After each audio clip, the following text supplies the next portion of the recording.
AIS Radio, culture, sport, info, santé et environnement. AIS Radio, la voix des sans-voix, 105.8, encore meilleur, encore plus fort. Décryptage. Bienvenue. Vous êtes avec Michel N. Christophe. Je suis avec mes invités qui vont se présenter dans très peu de temps. Tous auteurs, confirmés et en devenir, d'accord. Et on est là pour parler de l'écriture. Écrire dans l'âme. Je sais qu'il y a des gens qui veulent écrire.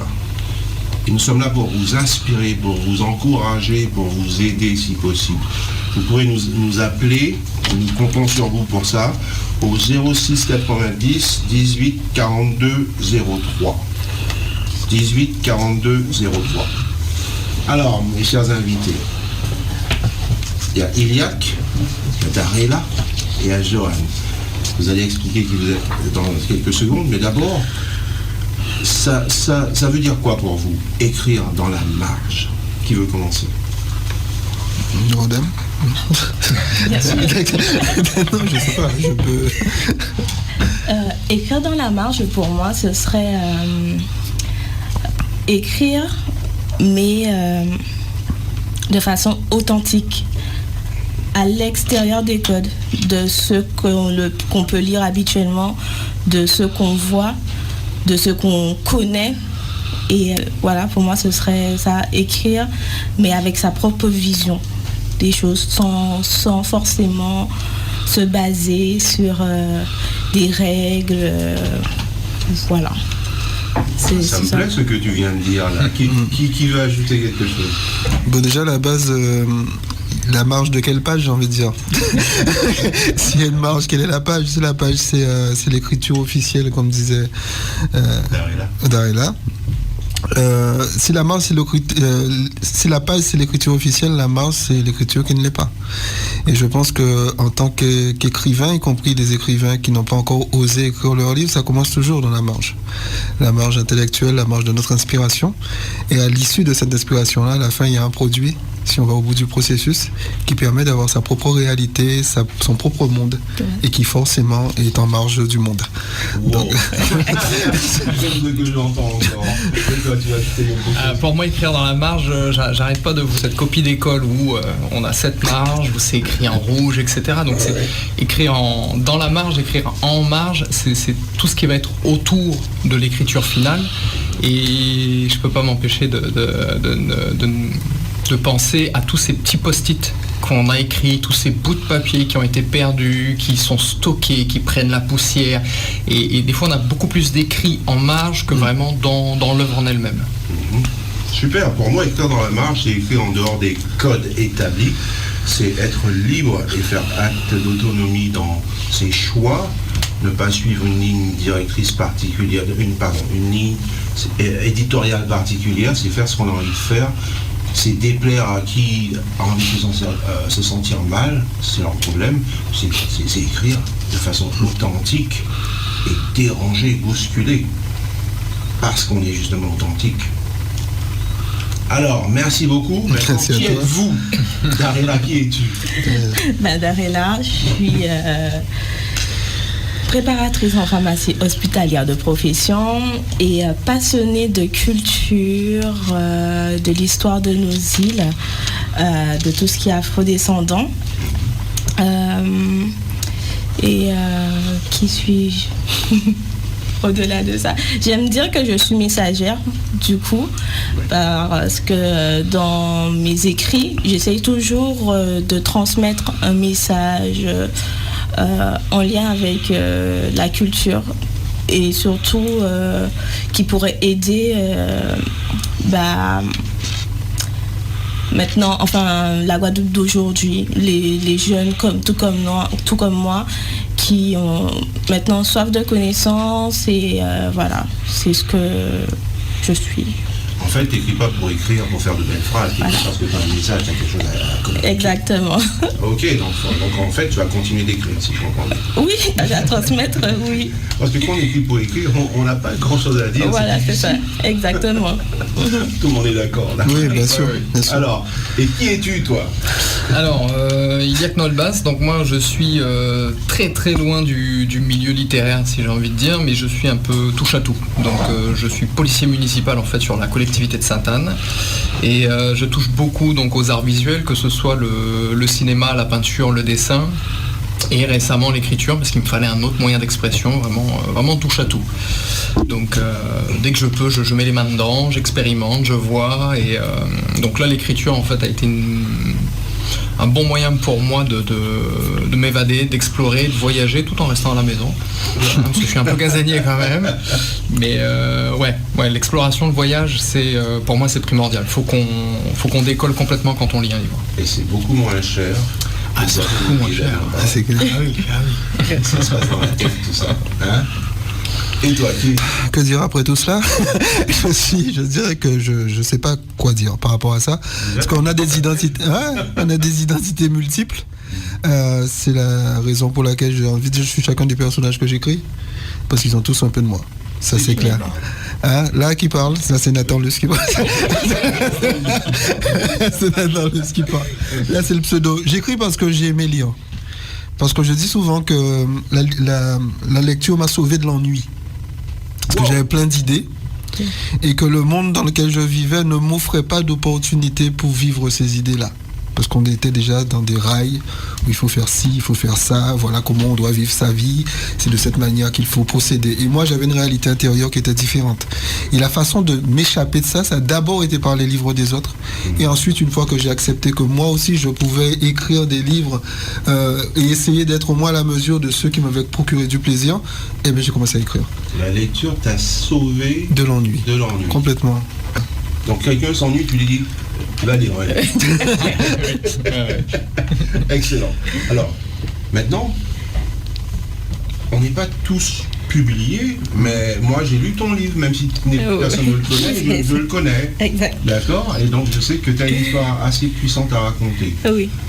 Pourquoi as-tu voulu écrire? Pourquoi j'ai voulu écrire? C'était une histoire...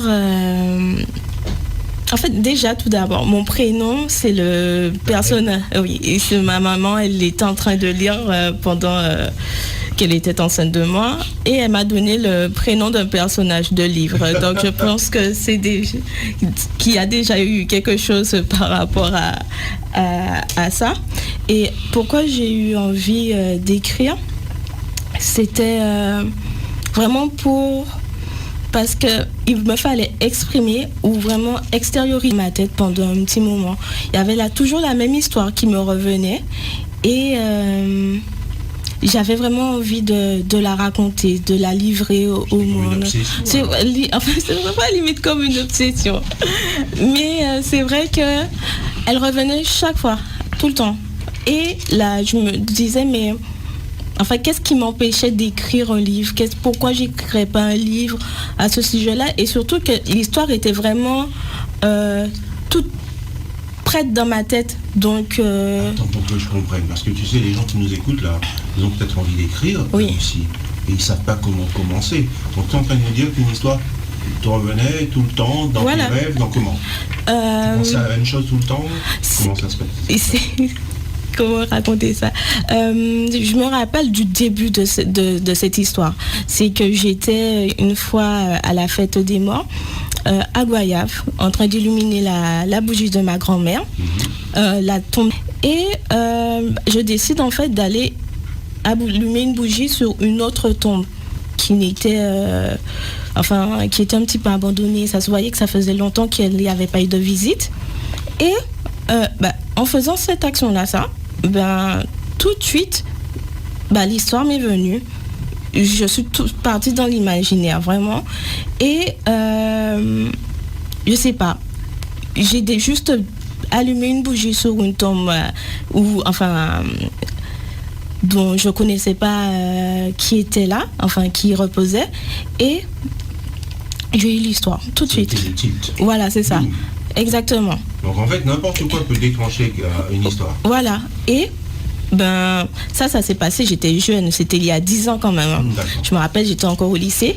Et chaque année, souvent là tout ça, je revoyais cet acte que je faisais et que la même histoire qui se répétait, En t'écoutant, je revois des scènes du livre. Voilà. Et je crois qu'il faut que tu dises aux gens à quoi ils doivent s'attendre, déjà le titre. Oui. Et moi je vois la couverture. Oui. Les bougies allumées. Voilà. Et c'est quoi le titre? Darela Vuto, c'est le nom. Alors, écoute, ce nom-là, faut faire attention. Donc, c'est une bougie sur une tombe. Une bougie sur une tombe. Oui, voilà, c'est ça. Changé le titre, hein. Oui, j'ai changé le titre.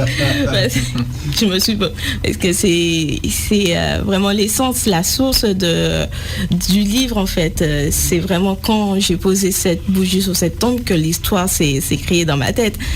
Et du coup, une bougie sur une tombe, c'est l'histoire de Loa, une lycéenne tourmentée au lycée et vraiment désespérément, elle recherche désespérément la reconnaissance de sa mère. Donc un soir de la fête des morts, elle va allumer une bougie sur la tombe de sa mamie et une bougie sur une tombe dont elle ne connaît pas la personne qui s'y repose. Et de là, elle lit son âme à la personne qui est dans... Voilà, c'est ça. Et de là, elle, tout ce qui est mystique, elle ne connaît pas. Donc, elle va devoir mener une enquête pour se débarrasser de cette personne à qui elle est liée parce qu'elle la voit tout le temps. Tout le temps, c'est vraiment... elle la voit tout le temps et elle veut se débarrasser de cette personne. De cette vision, en fait. Voilà, de cette vision. Et pour se débarrasser, elle va devoir mener l'enquête et partir à la recherche de l'histoire de son île, l'histoire aussi de sa propre histoire et de l'histoire de cette personne et des mystères de son île. Et au bout de cette aventure, j'ai envie de dire, elle ira à la découverte d'elle-même et également de son émancipation. C'est comme une histoire initiatique. Voilà. Coming of age story. Je sais pas comment on dit ça en français. Vous savez comment on dit ça en français? Musical? Quelle est la... Coming of age. C'est quand on atteint l'âge adulte, mais on découvre qui on est et qu'on passe par différents périls pour se trouver soi-même. Voilà, c'est ça. Voilà. Waouh, tu sais, les gens, tu leur donnes envie. C'est-à-dire qu'il faut que tu te mettes au travail pour C'est toi qui es le seul à l'avoir lu. Oui, On aura sur notre fin. Parce qu'on a travaillé ensemble. Oui, exactement. Voilà. C'est ça. Ouais. Alors, et toi, pourquoi tu écris? Alors, pourquoi j'écris comme je disais, c'est à la base, je recherchais un média différent. Ouais. Donc on fait de la peinture, on fait du dessin, on teste l'aquarelle, on fait du cinéma, on fait du son, de la musique, de l'image, etc.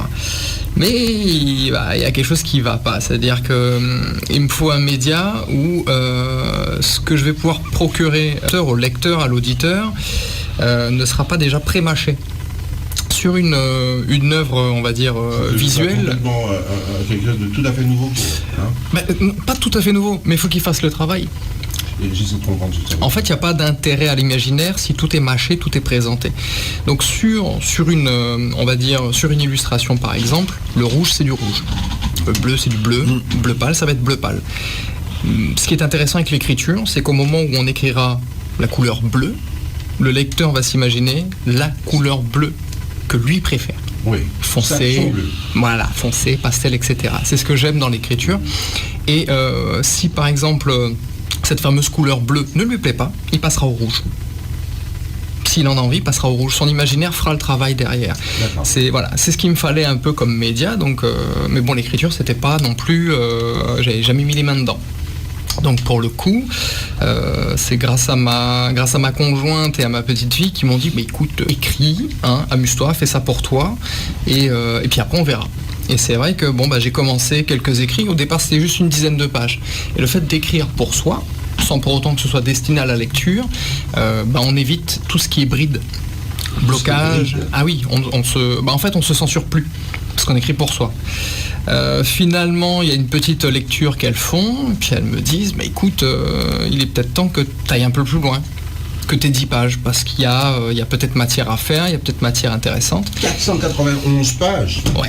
C'est beaucoup de matière. Et ben, à partir de là, voilà, on commence à partir, on écrit un premier chapitre, puis un deuxième, et puis timidement on les montre quand même à 2-3 personnes, on essaie d'avoir quelques retours, ça plaît, on a des encouragements, et donc on continue, et on pousse l'écriture, et au final, au bout d'un certain moment, on arrive à un livre, et au stade de la publication, on fait pas, parce que là c'est plus entre copains, c'est plus entre proches, on essaye vraiment avec énormément de monde. Autant de monde que possible. C'est ça.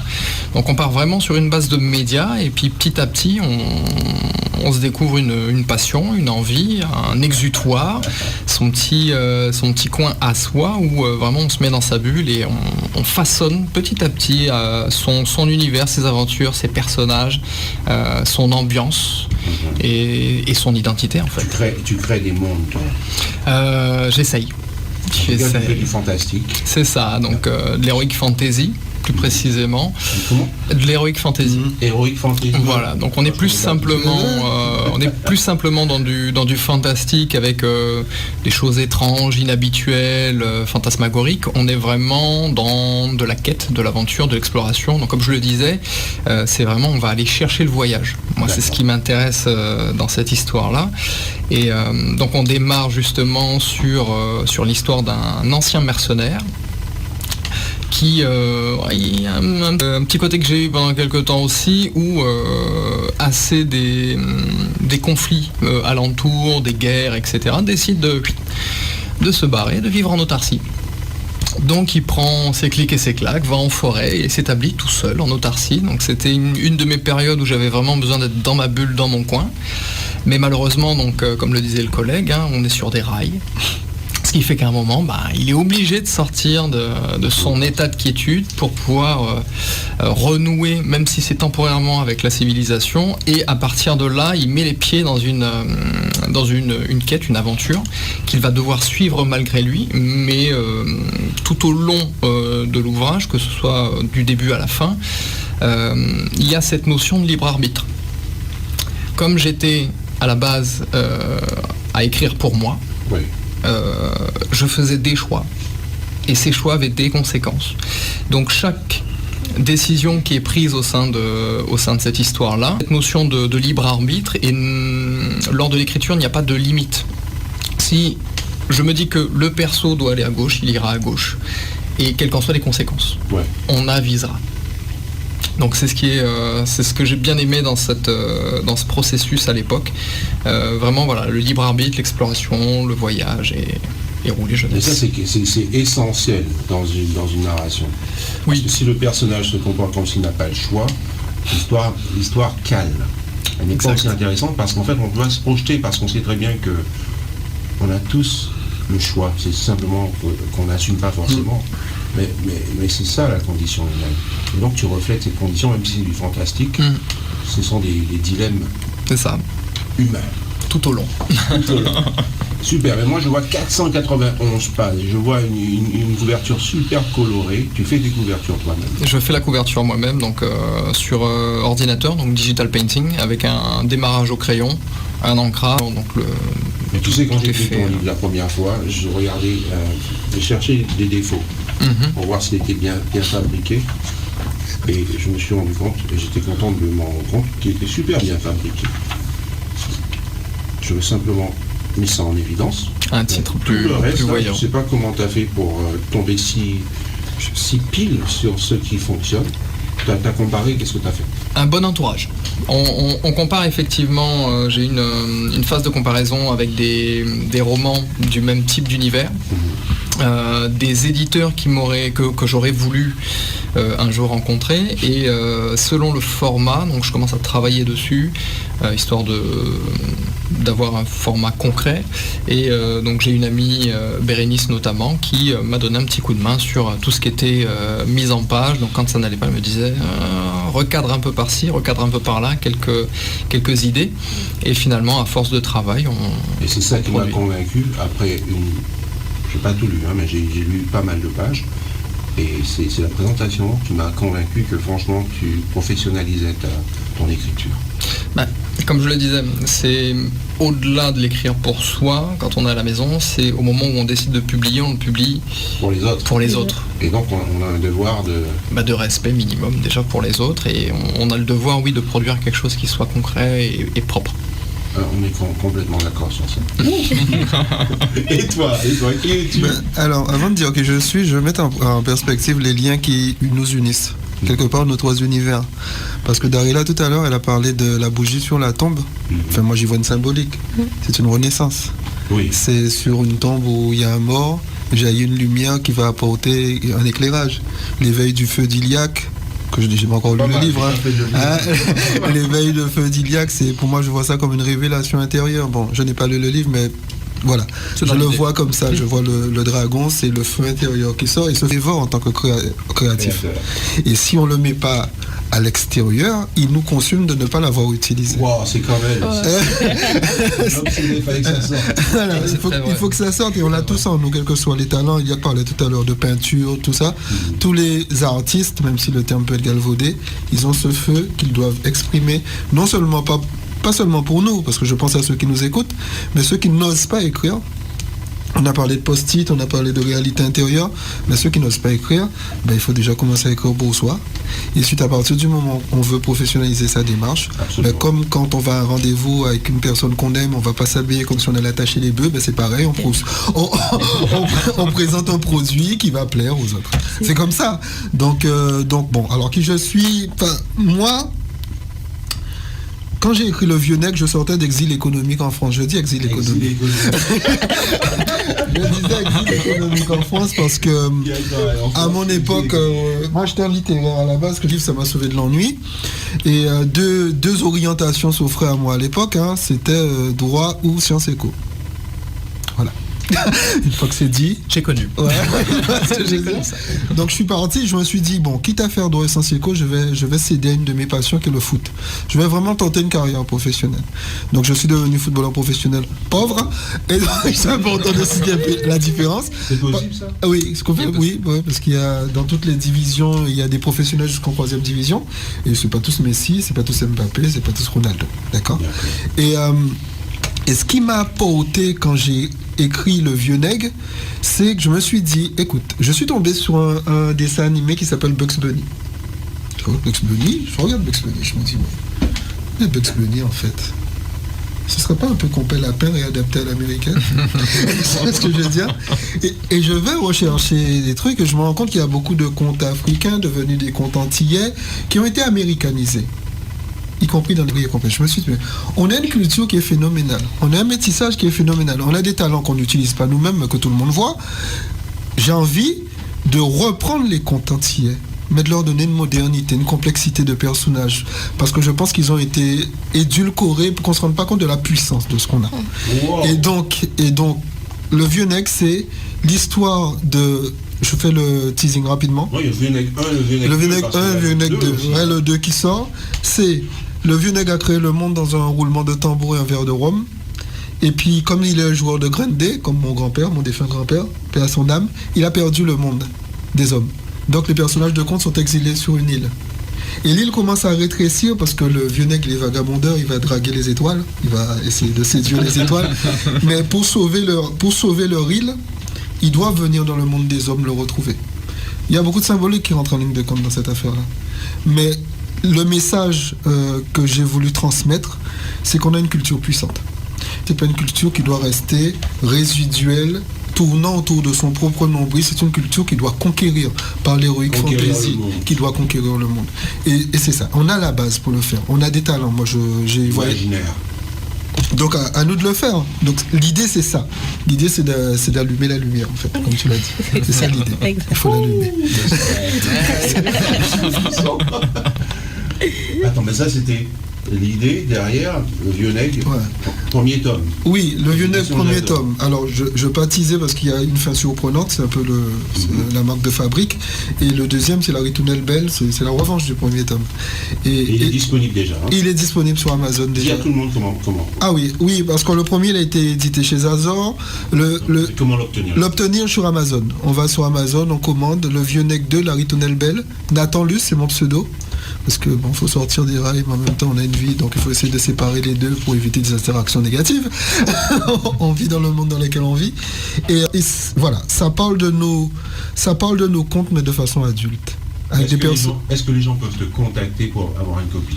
Oui, ils peuvent me contacter, je peux laisser mes coordonnées. Vas-y. Alors c'est 06 90 68 04 58 ou encore par mail académie l'email, donc académie en français, l'email en créole, LIMEY @gmail.com.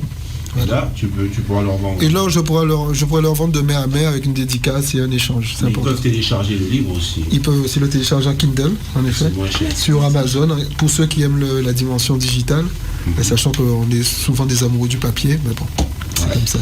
Mais je t'ai interrompu.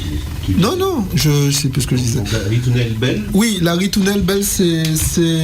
Parce que derrière le Vieux Nègre, il y a l'absence du père, symbolique. Il y a comment l'absence du père restreint notre univers, l'île qui rétrécit, et comment aller à la quête de son père pour savoir qui il est vrai. C'est comme aller à la quête de sa culture pour savoir qui on est vraiment pour grandir et mûrir. Tout ça de façon ludique et drôle, parce que quand même, il ne faudrait pas que ça passe pour une thèse. C'est ça l'idée. Oui, il est très rigolo, parce que j'aime bien rire, donc c'est important que quand je lis un livre, alors ça dépend du style de livre, j'aime beaucoup l'heroic fantasy, parce que j'aime cette dimension, soit du guerrier solitaire, soit de cette quête qu'il y a, mais j'aime aussi beaucoup rire. Donc enrobé de culture guadeloupéenne. Enrobé de culture guadeloupéenne, parce que ça permet de la mettre en avant, et ça permet de lui rendre la dimension qu'elle a et dont on ne se rend pas compte. T'as pas donné un moyen de te contacter et de trouver effectivement, donc vous trouvez l'ouvrage donc sur Amazon en version brochée à commander ou en Kindle également.